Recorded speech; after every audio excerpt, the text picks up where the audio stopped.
Wesh les gars, comment ça va? J'espère que vous allez bien, que vous portez très très bien les gars. En tout cas, je sais, ça fait un moment que j'ai disparu. Il y a pas mal de choses qui se sont passées, c'est pour ça que vous m'avez pas vu. Mais je vous promets, que ce soit dans la défaite ou dans la victoire, vous me verrez.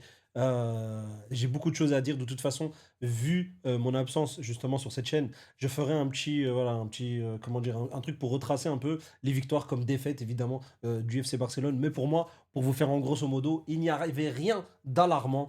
Et pour moi, pour juste petite parenthèse sur ce sujet, Flick doit continuer, point barre. Voilà, maintenant on va revenir sur cette super Coupe d'Espagne. Comment vous dire? 2-5 en faveur du FC Barcelone, bien évidemment. Que dire de ce match? Mais que dire de ce match? Il y a tellement d'éléments qui sont incroyables. Alors déjà, évidemment, il y a Lamine Yamal, hein, mon petit chouchou, mon bébé, mon joueur fétiche. Comment vous dire? Est-ce que, à son poste, on peut le dire, c'est le meilleur joueur du monde? Je l'ai déjà dit auparavant, mais au fil du temps, hein, est-ce qu'on peut le dire comme ça tranquillement? Parce qu'à un moment donné, ça y est, il faut dire les termes. Ce joueur est pas normal. Ce joueur n'est pas, est pas humain. Il est pas humain. Comment c'est possible? Comment c'est possible d'avoir une maturité pareille à son âge? Il terrorise des darons, les frères. Des gars confirmés, des joueurs pros. Le Real Madrid, il a joué comme s'il jouait au district. Les gars, c'est incroyable. Le gars, il joue au quartier. C'est incroyable. Le gars, il est serein de zinzin. Vous avez vu le but qu'il a mis à Thibaut Courtois? Et il aurait pu avoir d'autres occasions. C'est tellement incroyable. Dommage. En fait, il y a eu pas mal comment vous dire, de faits de match, en vrai de vrai, quand on analyse bien. 2-5, mais ça aurait pu être beaucoup plus. Le tarif aurait pu être pire. Le Real sentir avec. Enfin, sentir. C'était un carton rouge mérité hein, de la part de Chesney, mais une faute débile. Ouais, comment vous dire? J'ai envie de vous dire, le Barça aime voilà, s'auto-infliger des handicaps dans le match, tout simplement. Voilà. Ils se disent, ouais, voilà, on maîtrise le match, pourquoi pas casser un peu la rythmique et on enlève un joueur. Alors, je vous avoue, j'ai eu un petit peu de frisson parce que je me suis dit, ah, quand même, il a assez tôt, quand même, ce carton rouge.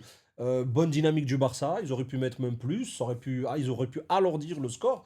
Et tu te dis, ah, pourquoi entacher le match comme ça? En plus, ce genre de faute qui ne sert à rien. Au pire, il y avait quoi? Il y avait but et puis c'est tout, puis ça reprend. Pourquoi faire ça? C'est pas comme si c'était la 90e, tu vois. Tu te dis, allez, vas-y, pourquoi pas, Belek. C'est la fin de match, bam, je coupe. Et non.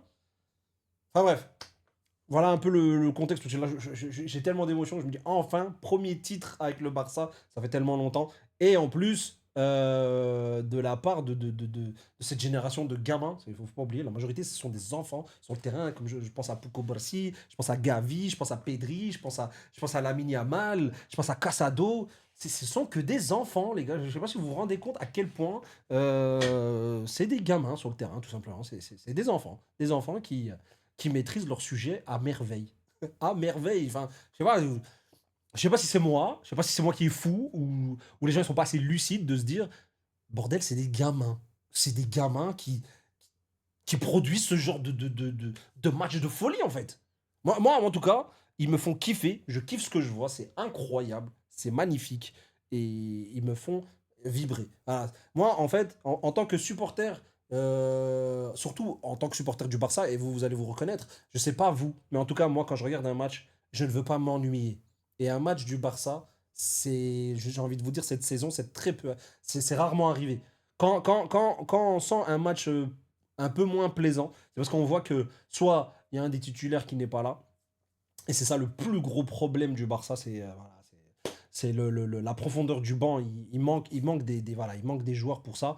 Mais sinon, les matchs non plaisants, c'est quand tu vois qu'il y a une grosse fatigue. Parce que bon, on va pas se mentir, il y a énormément de matchs entre quand ils doivent jouer en club ou avec les nationaux. Donc c'est très compliqué.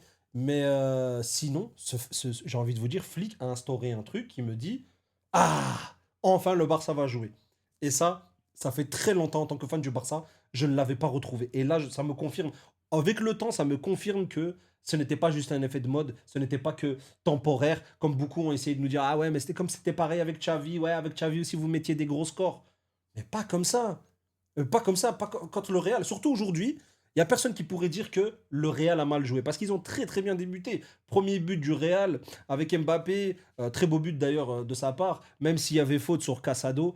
Le but était joli. Il y a but. Très beau but de Mbappé. Ils mettent un peu voilà, la tension. Même si voilà, il y avait deux grosses occasions. Enfin, ça se jouait quoi. Il y avait deux grosses occasions du Barça à louper. Le Real en profite et marque. Égalisation avec Lamine Yamal. Penalty, Lewandowski.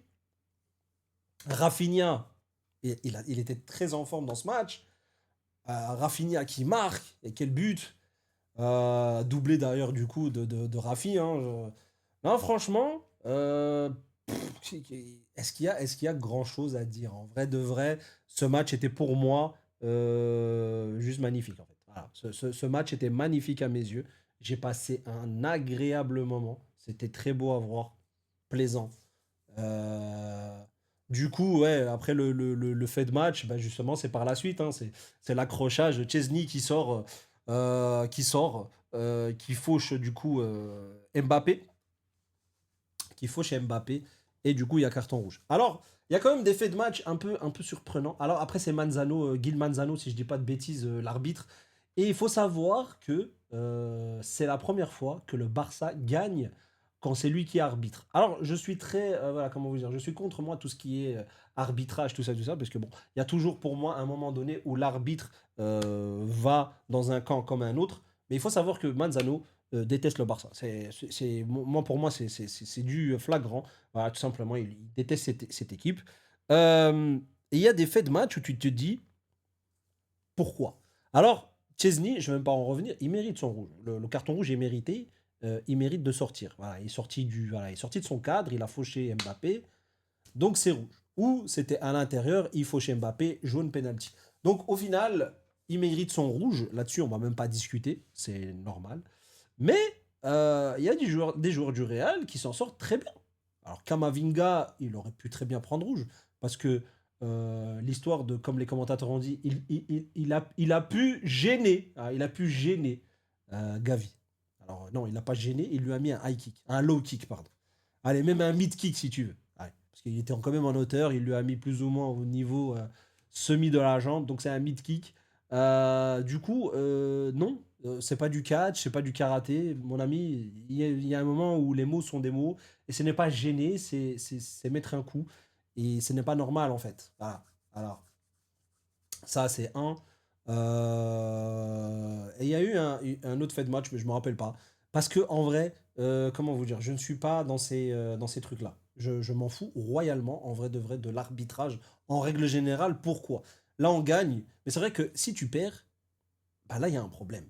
Parce que comme le premier but justement d'Mbappé, il y a un fauchage sur notre ami Casado qui est complètement oublié. Hein, il n'est pas vu comme par hasard. Et il y a but. Du coup, voilà, ce sont des faits de match. Il y en aura toujours.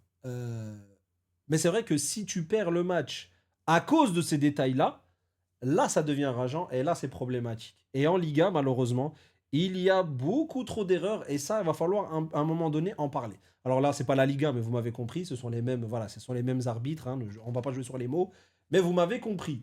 Du coup, il va falloir faire à un moment donné quelque chose pour ça. Sinon, j'ai envie de vous dire, mais quel match encore une fois, quel match. On en a pris plein les yeux. Franchement, magnifique, magnifique. Que ce soit en vrai, qui était un peu moins dans le match, je sais pas en vrai, parce que tout le monde a donné de lui-même, j'ai envie de vous dire. Gavi un peu moins, Pedri maestro comme d'hab. Yamal, j'aurais préféré le voir un peu plus, hein, je vous avoue que voilà, avec la boulette de Chesney, malheureusement il a dû sortir pour faire rentrer voilà, des joueurs à la place. Et ça, voilà, ça c'est un peu le côté qui m'a un peu déplu. Parce que voilà, comme d'habitude, comme je vous disais, le Barça aime trop voilà, se mettre des handicaps. Et comme ça, le match s'arrête et la fiesta aussi du coup. Mais ça reste une manita finale, classico. Y a rien de mieux que voilà, pour revenir aux bases, se donner la confiance et ne rien lâcher pour les autres compètes. Donc pour moi, rien n'est encore joué. Oui, le Barça s'est cassé la figure. On a laissé quand même. On avait 11 points d'avance, si je dis pas de bêtises, vis-à-vis de nos concurrents. Là, maintenant, on est même troisième. Et il est temps de revenir. Il est temps de revenir. Voilà, c'est tout ce que je peux vous dire. En tout cas, pour ce match-là, c'est incroyable. Premier trophée pour Flick. C'est gravement mérité. J'aimerais quand même qu'il remporte pas mal de choses dans ce club. Parce que je trouve que le caractère et ce qu'il a apporté, c'est incroyable. Ce sont les mêmes joueurs qui sont venus avec la dalle, comme si c'était la première fois qu'ils touchaient un ballon de leur vie. Enfin, façon de parler, vous voyez ce que je veux dire. On voit très bien que c'est pas la première fois parce qu'ils ont un talent immense, mais dans le sens où ils ont la dalle, ils ont envie de manger, ils ont envie. Des fois, j'avais l'impression avec Xavi, pas pour tirer sur lui, parce que Xavi, je l'aime énormément, mais en tant qu'entraîneur, malheureusement, ça n'a pas apporté ce qu'on voulait voir. Et là, on voit enfin des joueurs qui ont envie, la hargne, tu vois ce que je veux dire? Ils sont là, on veut. Et c'est magnifique. C'est juste magnifique parce que en tant que supporter, c'est ça qu'on veut voir. On veut voir des joueurs qui se la donnent. Parce que même quand tu vois des joueurs qui se la donnent à 200% et qui perdent, bah ça fout toujours le seum. Mais t'as moins le seum parce que tu te dis, les joueurs, ils se sont donnés. Mais malheureusement, leur adversaire a été plus fort aujourd'hui. Là, les autres années, c'était pas, ah, ils se sont donnés à 200%. On avait l'impression qu'ils voulaient pas jouer, frère. Du coup, c'est ça la grosse différence et c'est ça que je kiffe voir aujourd'hui. Du coup, j'espère que toi, tu as kiffé. Alors, mais s'il y a des gens du Real qui regardent cette vidéo, force à vous. Vous avez Mbappé qui se réveille enfin. Là, le problème, j'ai envie de vous dire, c'est plutôt tactique. J'ai l'impression qu'il n'y en a pas du tout, pour être tout à fait honnête avec vous. Si je peux donner mon point de vue vis-à-vis du Real, hein, parce que vous avez quand même une bonne équipe, vous avez quand même des bons éléments, on va pas se mentir. Même si je suis fan du Barça, on peut parler objectivement. Vous avez quand même une très belle équipe. Malheureusement, j'ai l'impression qu'il n'y a pas de fond de jeu. Euh, et que c'est tiré en mode en balance et Mbappé va faire le reste. Et c'est pas ouf. Voilà, c'est pas ouf parce que ça se ressent. Alors ça peut jouer sur certains adversaires, tu peux déjouer certains trucs sur la vitesse, l'explosivité de Mbappé, mais c'est pas suffisant pour n'importe quelle équipe. Et cette année, j'ai envie de vous dire, le Barça, ce n'est pas le Barça des années précédentes. Sur les années précédentes, vous nous auriez bousillé, je pense très sincèrement. Mais là, cette année, c'est différent. Même si on a quand même nos carences, on a quand même pas mal de points forts. Et j'ai envie de vous dire, le Barça dans les futures années, avec cette équipe, ça promet. Alors, le cas Araujo, je ne sais pas trop. On l'a vu de retour. Il y a beaucoup de spéculations sur Internet. Est-ce le vrai, le faux, tout ça, je ne sais pas. Va-t-il rester? Va-t-il partir? En tout cas, s'il part, il y a une vidéo qui sortira sur lui. Et sur ce, je vous souhaite à tous bah, une agréable soirée. Prenez soin de vous et de vos proches. N'hésitez pas à me dire ce que vous en avez pensé de ce match. Et si vous êtes content que je sois de retour sur YouTube. Allez, salam!